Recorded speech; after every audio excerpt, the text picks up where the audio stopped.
आवाज नहीं आ रही है। हाँ, आवाज एक बार बीच में कट गई थी। हाँ। नारायण नारायण। सभी को नारायण रूपी प्रणाम करता हूँ। नारायण नारायण प्रणाम नारायण नारायण। प्रणाम। प्रणाम प्रणाम।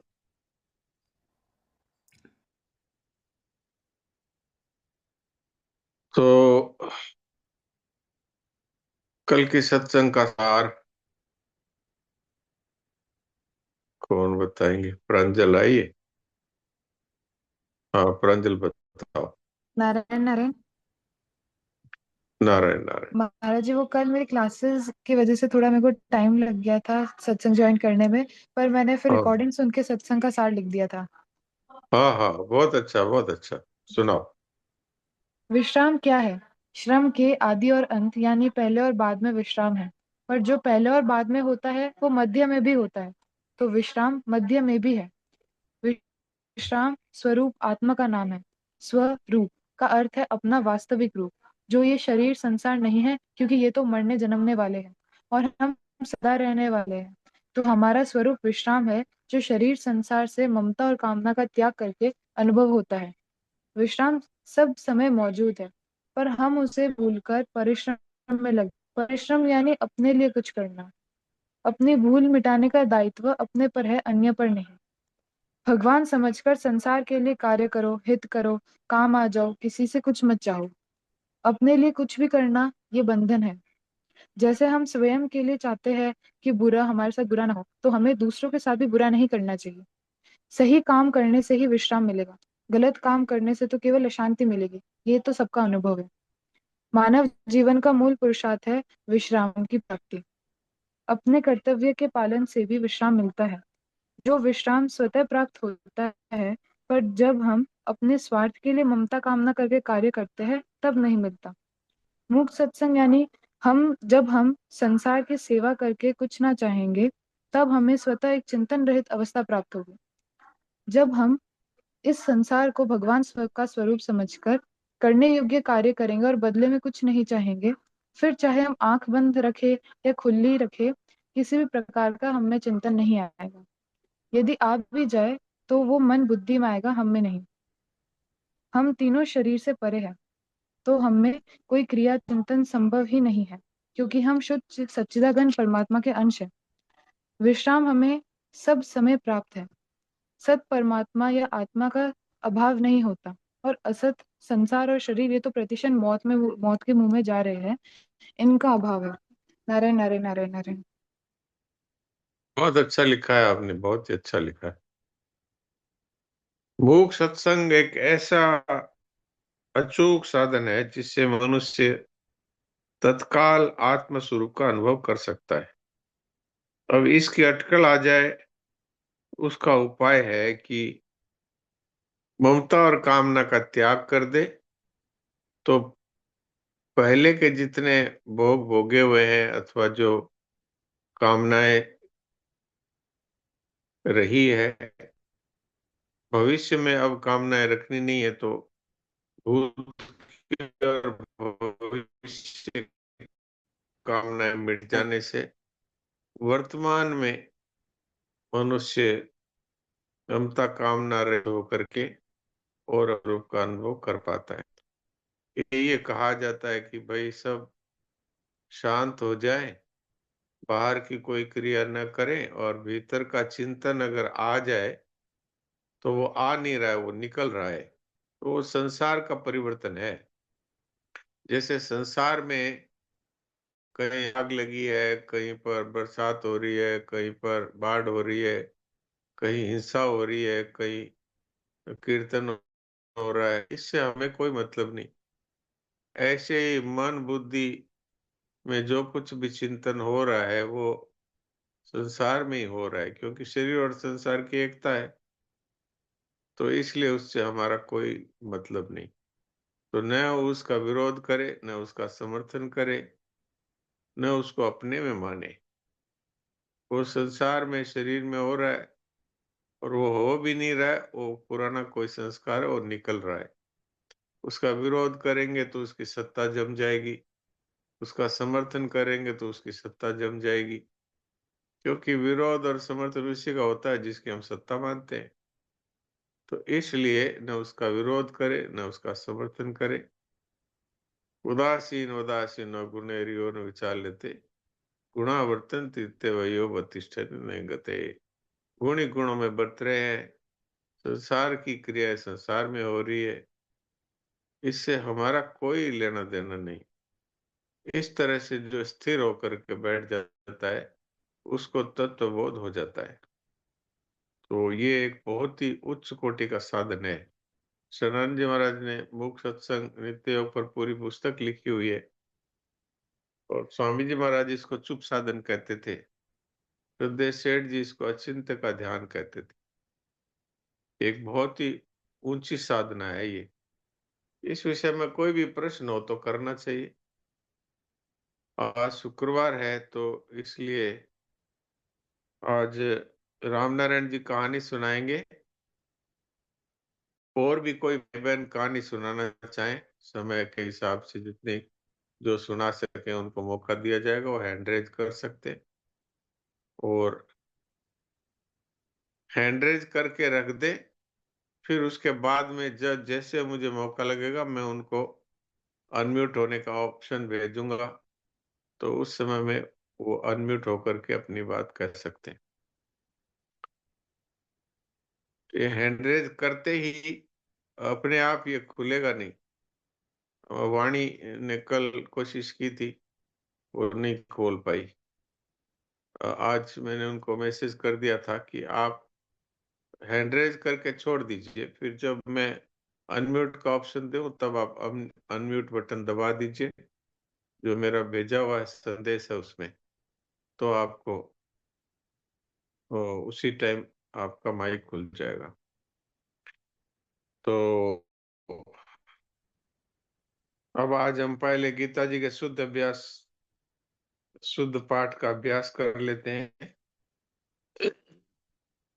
आज है 8वें अध्याय का 10वां श्लोक। अध्याय 8 श्लोक 10। प्रयाण काले मनसा चलेन भक्त्या युक्तो योग बलेन चैव भ्रुवोर्मध्ये प्राणमावेश्य सम्यक् सतं परम पुरुषमुपैति दिव्यम्। प्रयाण काले मनसा चलेन भक्त्या युक्तो योग बलेन चैव भ्रुवोर्मध्ये प्राणमावेश्य सम्यक् सतं परम पुरुषमुपैति दिव्यम्। वह भक्ति युक्त मनुष्य अंत समय में अचल मन से योग बल के द्वारा भ्रुकुटी के मध्य में प्राणों को अच्छी तरह प्रविष्ट करके शरीर छोड़ने पर उस परम दिव्य पुरुष को प्राप्त होता है। हाँ, पिस्ता देवी बोलिए। नारायण नारायण जी महाराज जी। नारायण नारायण। श्लोक नंबर 10। पर्यान काले मनसा चलेन भक्त्या युक्तो योग योग बलेन चैवे भूर्भुवस्मध्ये प्राणमावेश्य सम्यक् सतं परम पुरुषमुपैति दिव्यम्। ठीक है, रामानुज जी।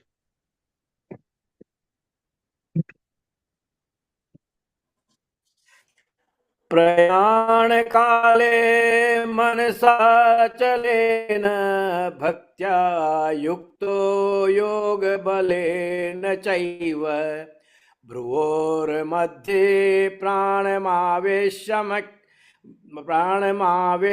सम्यक् सतं परम पुरुष मुपैति दिव्यम। नारायण नारायण, सबको प्रणाम। नारायण नारायण नारायण रूपी सभी को प्रणाम। बहुत अच्छा। सुरेश कुमार जी। महाराज। नारायण। क्षणकाले मनसा चलेन भक्त्या युक्तो योग बलेन चैव भ्रुवोर्मध्ये प्राणमावेश्य सम्यक् सतं परम पुरुषमुपैति दिव्यम्। नारायण नारायण।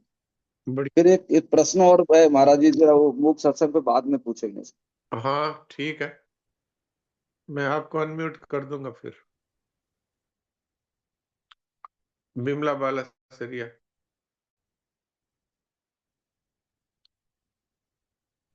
नारायण नारायण नारायण। नारायण। हरे काले मनसा चलेन रक्तयुक्तो योग बलेन चैव भूरोरमध्ये प्राणमावेश्य सम्यक् सतं परं पुरुषमुपेति दिव्यम्। बहुत अच्छा। मेरा आपका भी प्रश्न है, ठीक है, आपको भी बाद में अनम्यूट कर देंगे। हाँ ज्योति। राम प्रणाम जी साहब। राम राम। प्रयाण काले मनसा चलेन भक्त्या युक्तो योग बलेन चैव भ्रुवोर्मध्ये प्राणमावेश्य सम्यक् सतं परं पुरुषमुपैति दिव्यम्। बहुत अच्छा। वाणी शर्मा।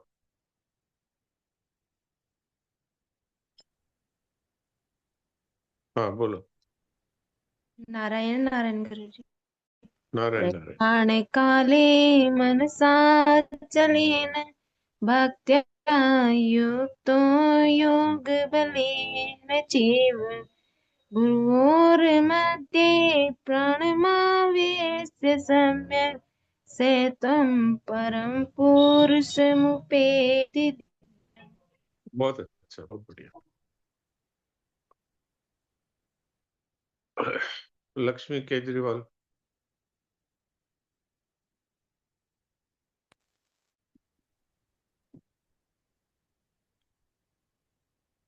हाँ बोलिए। राम राम। राम राम। ध्यान काले चलेन भक्त्या युक्तो योग बलेन चैव भूर्भुवोर्मध्ये प्राणमावेश्य सम्यक् सतं परं पुरुषमुपैति दिव्यम्। बहुत बढ़िया। सुनील दास जी।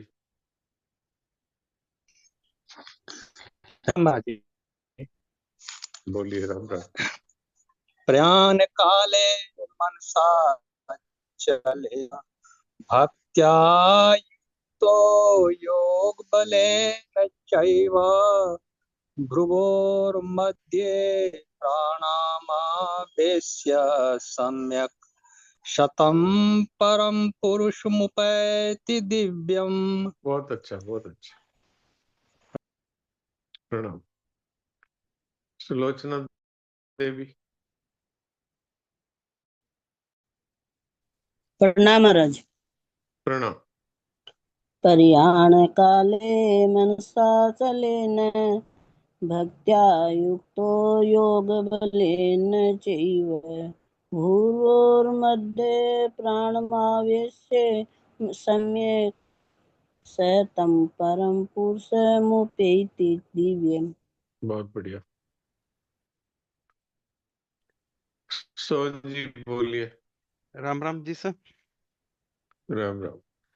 प्रयाण काले मनसा चलेन भक्त्या युक्तो योग बलेन चैव भ्रुवोर्मध्ये प्राणमावेश्य सम्यक् सतं परं पुरुषमुपैति दिव्यम्। नारायण। बहुत अच्छा, बहुत अच्छा। प्रमोद जी।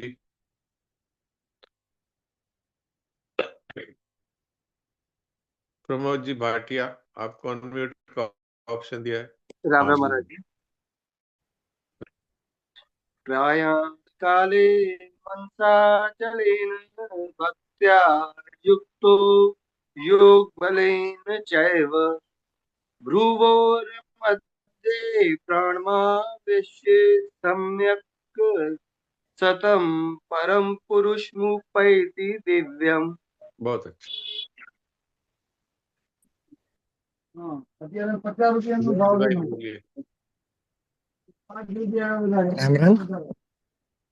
जयेश भाई बोलिए। प्रयाण काले मनसा चलेन भक्त्या युक्तो योग बलेन चैव भ्रुवो मध्ये प्राणमावेश्य सम्यक् सतं परम पुरुषमुपेति दिव्यम्। बहुत नारायण नारायण। नारायण।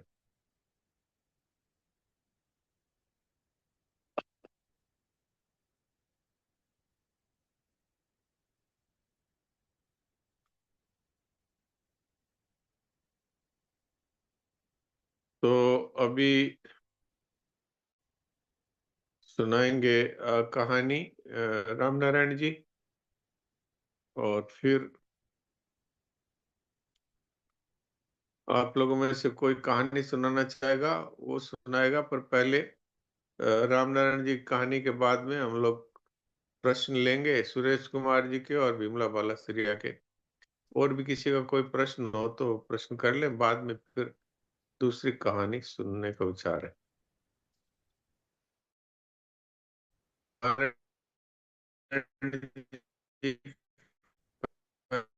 कहानी का शीर्षक बोल दीजिए, फिर कहानी सुन। प्रणाम भगवान। प्रणाम। शास्त्र ज्ञान के कारण एक चोर की रक्षा हो गई। शास्त्र ज्ञान के कारण एक चोर की रक्षा हो गई। अच्छा। महाराज भोज के नगर में ही एक विद्वान ब्राह्मण रहते थे। वे स्वयं याचना नहीं करते थे और बिना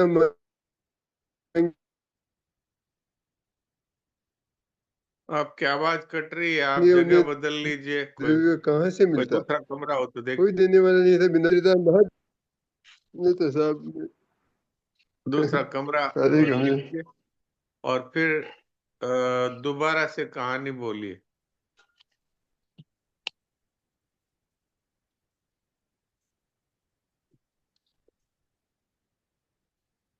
महाराज भोज के नगर में एक, यहाँ भी वही दशा है।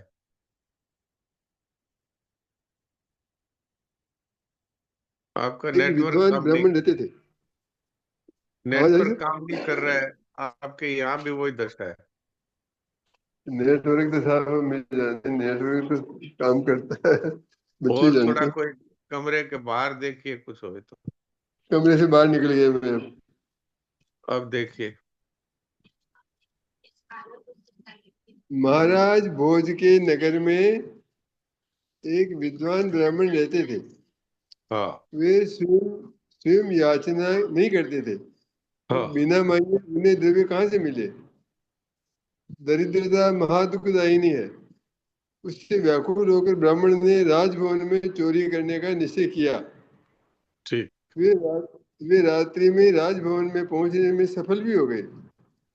ब्राह्मण दरिद्र थे, दुखी थे, धन प्राप्ति के इच्छुक थे और राजभवन में पहुंच गए थे। वहां सब सेवक सेविकाएं सो रही थी। स्वर्ण रत्न आदि के बहुमूल्य पात्र इधर उधर पड़े थे। ब्राह्मण चाहे जो उठा लेते, कोई रोकने वाला नहीं था। परंतु एक रोकने वाला था, और ब्राह्मण जैसे ही कोई वस्तु उठाने का विचार करते, वह उन्हें उसी समय रोक देता। वह था ब्राह्मण का शास्त्र ज्ञान। सही। ब्राह्मण ने जैसे ही स्वर्ण राशि उठाने का संकल्प किया, बुद्धि में स्थित शास्त्र ने कहा, स्वर्ण चोर नरगामी होता है। स्मृतिकार कहते हैं कि स्वर्ण की चोरी 5 महापापों में से एक है। वस्त्र, रत्न, पात्र, अन्न आदि जो भी ब्राह्मण लेना चाहता था, उसी की चोरी को पाप बताने वाले शास्त्रीय वाक्य उसकी स्मृति में स्पष्ट हो उठते थे। वह ठिठक जाता। पूरी रात इसी तरह व्यतीत हो गई, किंतु ब्राह्मण कुछ ले नहीं सका। सेवक भी जागने लगे। समय आने पर महाराज भी जगे। महाराज का स्वागत करने के लिए खूब हाथी घोड़े बाहर चित्कार कर रहे थे। उन्होंने ये सब अपना आनंद देखा और उनके मुंह से एक श्लोक निकला, राजा जी के मुंह से। चेतोहरा युवते सुहृदोनुकूला सद्बंधवा प्रणय गर्भ गिरिश्च भृत्या गर्जन्ति दंत निभास तरला तुरंगा। 3 लाइन निकली, चौथी लाइन उनको याद नहीं आई, वो बढ़ा नहीं सके। इसका अर्थ बता दूं सब थोड़ा? हाँ बताइए। मेरे अनेक स्त्रियां हैं जो चित्त को चुराने वाली है। मेरे भाई बंधु सब सुहृद अनुकूल है। मेरे सब बांधव भी बहुत अच्छे हैं और नौकर लोग मेरी आज्ञा मानने वाले हैं और मेरे हाथी और घोड़े मेरे दरबार में बराबर चिगार करते हैं। ऐसे 3 लाइन उन्होंने बढ़ाई। चौथी लाइन पूरा बना नहीं। इतना बोल करके महाराज रुके तो उनकी सैया के नीचे छिपा हुआ जो विद्वान ब्राह्मण था रहा नहीं गया। उसने श्लोक का चौथा चरण पूरा कर दिया। सम्मिलने नैनियोर नहीं किंचित अस्ति। अरे भाई, ये नेत्र बंद हो जाने के बाद सब वेदों कुछ नहीं रहेगा। महाराज तो सुनकर के चौंके। उनकी आज्ञा से ब्राह्मण को सैया के नीचे से निकलना पड़ा। पूछने पर उन्होंने राजभवन आने का कारण भी बता दिया। राजा भोज ने पूछा, आपने चोरी क्यों नहीं करी? ब्राह्मण बोले, राजन, मेरा शास्त्र ज्ञान मुझे रोकता था, उसी ने मेरी रक्षा करी। राजा भोज ने ब्राह्मण को चतुर्धन दे करके सम्मानित किया। नारायण। बहुत ही सुंदर। तो ये कहानी हमें बताती है कि मनुष्य यदि शास्त्रों के वचनों का पालन करता है तो उसकी कैसे रक्षा होती है। अब चोरी करने के उद्देश्य से वहां गए और राजा भी विद्वान थे। उन्होंने संस्कृत में श्लोक के 3 चरण तो बना लिए, चौथा बना नहीं। तो तीनों चरणों का अर्थ ये था कि मेरे पास ऐसे हाथी घोड़े हैं, इतना खजाना भरा हुआ है, मेरी स्त्रियां इतनी सुंदर हैं। चौथा चरण उन्होंने कह दिया, सम्मिलने नयनयोर नहीं किंचित अस्ति। आंख बंद होने के बाद ये सब कुछ भी नहीं है। अर्थात जब मृत्यु आ जाएगी तो ये सब कुछ नहीं रहेगा। तो ये हम सब के लिए ये कहानी बहुत ही महत्वपूर्ण है। तो 3 जनों के हाथ उठे हुए हैं, बिमला बालासरिया, प्रमोद जी भाटिया और सुरेश जी शर्मा। तो पहले सुरेश जी को मैं मौका देता हूँ, वो बोले। हाँ सुरेश जी बोलिए। सुरेश जी बोलिए। हाँ, राम राम महाराज जी। राम राम। ये अभी जो मोक्ष सत्संग के बारे में बात जो शुरुआत आपने बताया, हाँ तो जी, ये मोक्ष सत्संग जो है, या जो जो नाम अचिंत्य कहें या विश्राम कहें इसको, हाँ। जो ये क्या है? ये मतलब ये बैठ के करने वाला है कि हमारे जीवन में हम जो सब जो रह रहे हैं हमारे शरीर के साथ काम कर रहे हैं तभी भी मोक्ष सत्संग है, या क्या है ये मोक्ष सत्संग? मतलब इसको अलग टाइम निकाल के करना है कि ये हमेशा ही हमारे साथ है? मतलब कुछ समझ में नहीं आता है महाराज। बहुत अच्छा प्रश्न है आपका, और मैं समझता हूँ ये प्रश्न इन सब का ही होगा जिन्होंने हाथ उठा रखे। तो मूक सत्संग है सत्य के साथ हमारा संबंध, सत्य के साथ हमारा संग। ऐसे तो बोलने को हम जो आपस में चर्चा कर रहे हैं इसको भी सत्संग कह देते हैं, लेकिन सत्संग का रियल अर्थ होता है कि सत्य के साथ हमारी एकता। तो ये सत्य के साथ एकता कैसे हो? ये तो तब हो जब हम अपने स्वरूप का अनुभव कर सकें। जैसे हम तो अपना स्वरूप क्या मानते हैं? हम तो अपना स्वरूप यही मान लेते हैं, ये मेरा नाम है, ये मेरी जाति है, और ये मेरा पद है, ये मेरा गांव है या शहर है या देश है। देश काल वस्तु व्यक्ति नाम इत्यादि को लेकर के हम अपने को मानते हैं। ये स्वरूप नहीं है, ये तो संसार ही है। नाम भी और शरीर भी मलमूत्र का थैला है, तो ये स्थूल शरीर है। मन बुद्धि चित्त अहंकार ये सूक्ष्म शरीर है, और स्वभाव और संस्कारों से अज्ञान रूपी एक शरीर है, वो कारण शरीर कहा जाता है।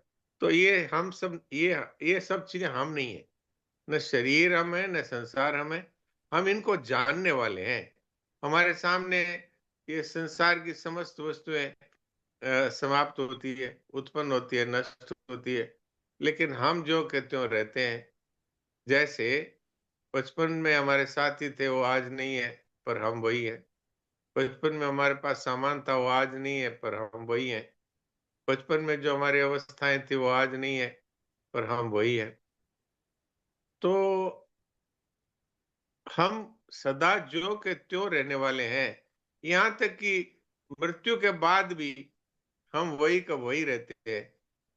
वही का वही रहते हुए ही हम शरीर बदल लेते हैं, और भगवान के विधान के अनुसार कुत्ता गधा घोड़ा कॉकरोच मच्छर मक्खी देवता पितर जो बनना होता है वो भगवान बना देते हैं हमारे कर्मों के अनुसार। फिर भी हम वही रहते हैं। भूतग्राम स एव अयम भूत्वा भूत्वा प्रलीयते, गीता में भगवान कहते हैं कि ये प्राणी है, ये शरीर बदलता रहता है, लेकिन वो ज्यों का त्यों ही सदा रहता है। जन्मता मरता है, लेकिन वही जीव रहता है जो अनादिकाल से था। जब तक मनुष्य आत्म साक्षात्कार अथवा भगवत दर्शन अथवा भगवत प्रेम की प्राप्ति नहीं कर लेता, तब तक वो का वही जीव भटकता रहता है 84 लाख योनियों में और चारों युगों में। अब रही बात की ये स्वरूप साक्षात्कार कैसे होगा, तो या तो ये तब होगा कि जब हम शरीर और संसार की सेवा कर दें और इसको अपना न माने, अर्थात ममता का त्याग कर दें, और शरीर और संसार से मिली हुई वस्तुओं को शरीर और संसार की सेवा में लगा दें, अथवा इस शरीर को संसार की सेवा में लगा दें और बदले में कुछ न चाहें। ये कर्मयोग हो गया।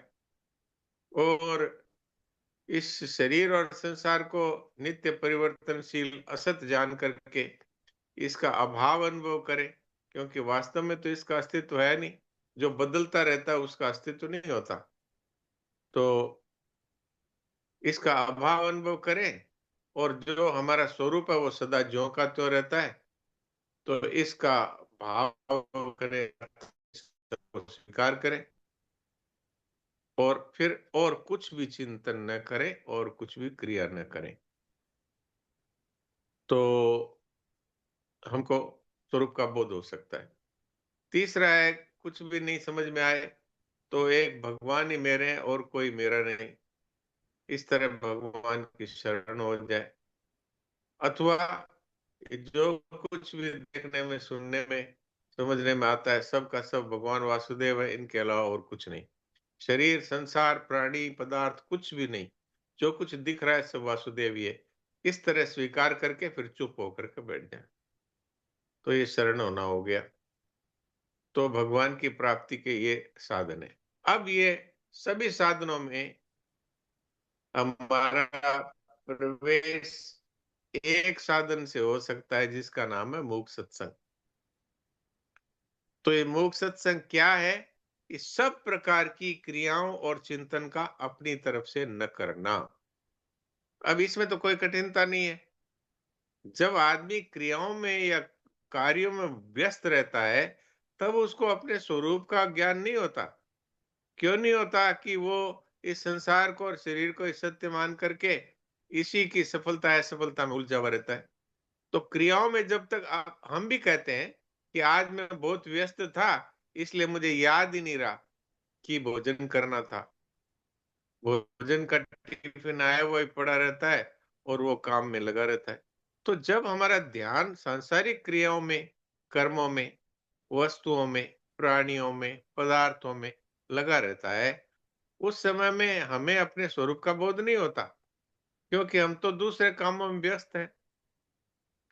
तो हम अपने को सारे कार्यों से समेट करके और आत्म संस्था मनः कृत्वा न किंचितापि चिंतयेत्, ये 6ठे अध्याय के अंदर जहां ध्यान योग का प्रकरण है, वहां पर ये प्रसंग आया है तो वहां पर ये कहा है शनै शनै रूपरमेत बुद्ध्या धृति गृहीतया आत्म संस्थम मनः कृत्वा न किंचित विचिंतयेत। तो अगर मनुष्य सब तरफ से अपने आप को समेट करके और न कोई क्रिया करे न कोई चिंतन करे और शांत होकर बैठ जाए, कोई भी चिंतन आए तो वो मन बुद्धि में आ रहा है, मन बुद्धि शरीर का ही एक हिस्सा है, तो शरीर संसार का हिस्सा है, तो शरीर और संसार में ही परिवर्तन हो रहा है, इससे हमारा कोई लेना देना नहीं। हम तो शुद्ध बुद्ध मुक्त परमात्मा के चेतन अंश है।